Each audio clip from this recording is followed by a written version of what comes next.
ऐसा लगा अंत में बताइएगा जरूर। अरे बहू, चाय ले ले, उठ जा बेटा। अरे मम्मी रहने देती ना, मैं उठ तो रही थी। अरे कोई बात नहीं, खाने में क्या बनाना है वो बता दे। देख लो माँ, कुछ भी जो ये कहे बना लेते हैं। बेटा, मैंने तो जो सब्जी थी वो काट दी है, तू बस रोटियां बना लेना। ये हर रोज सुबह का सीन था ममता के ससुराल का। एक दिन पड़ोसन कहती है, अरे बहन जी, सारा दिन काम करती रहती हो, थकती नहीं क्या आप? बहू क्या करती रहती है सारा दिन? अरे वो भी कुछ ना कुछ करती ही रहती होगी। अब इतनी भी बूढ़ी तो नहीं हूं मैं जो बैठ जाऊं कि सामने काम पड़ा है और मैं बैठ ही रहूं।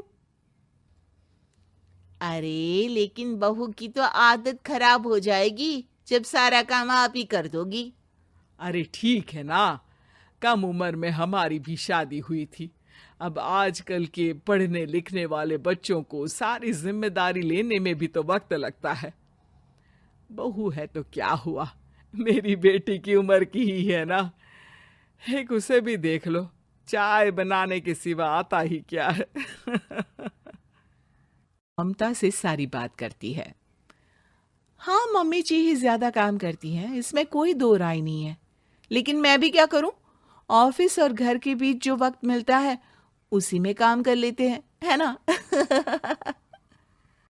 दिन बीत रहे थे।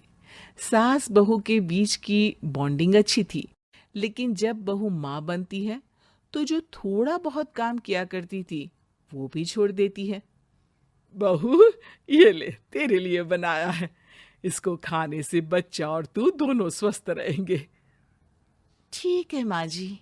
माँ जी, वो बच्चे के लिए गद्दे जो सूख रहे हैं ना छत पर, जरा ले आइए ना। तभी वहां पति आ जाता है। अरे माँ रुको, मैं ले आता हूं, तुम मेरा खाना लगा दो। माँ किचन में चली जाती है।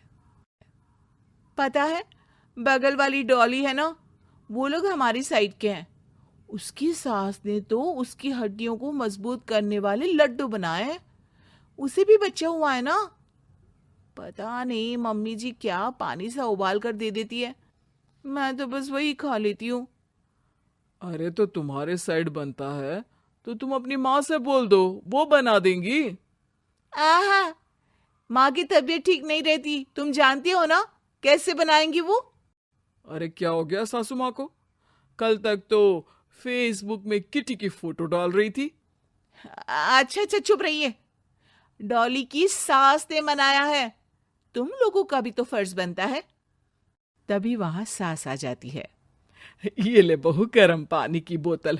गर्म पानी पीने से पेट अंदर हो जाएगा। नहीं नहीं माँ जी, गर्म पानी पीने से प्यास नहीं बुझती। अरे पी लेना बेटा।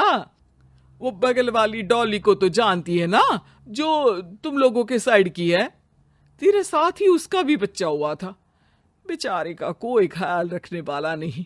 सारा काम करती है और रात में बस एक लड्डू खाकर सो जाती है।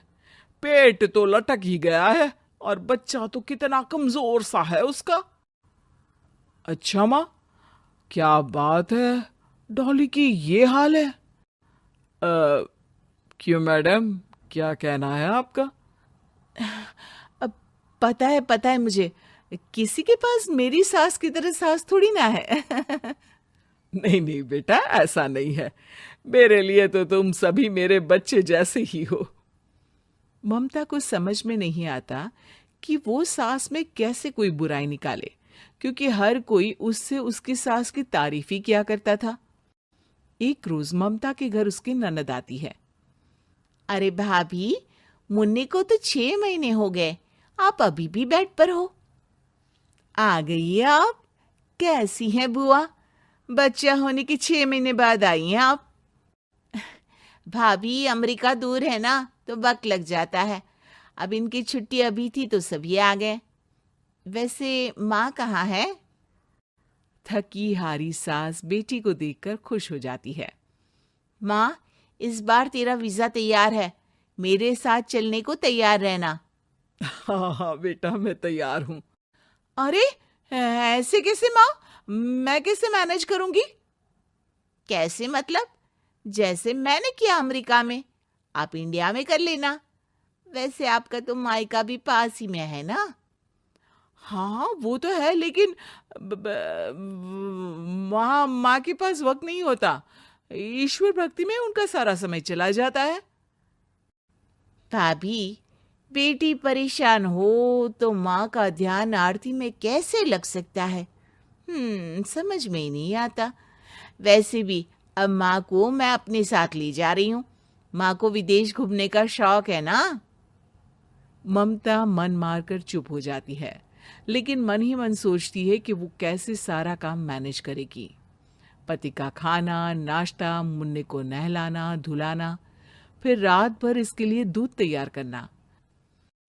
माँ तो सारा काम करती थी। हे भगवान, ना भाई ना। क्या हुआ भाभी? क्या सोचकर ना भी ना कर रही हो? अरे कुछ नहीं, बस बच्चे के बाद से कमजोरी ज्यादा हो गई है ना, तो अचानक से बड़बड़ाने लगती हूँ मैं। अगले दिन ममता अपनी माँ को फोन करती है।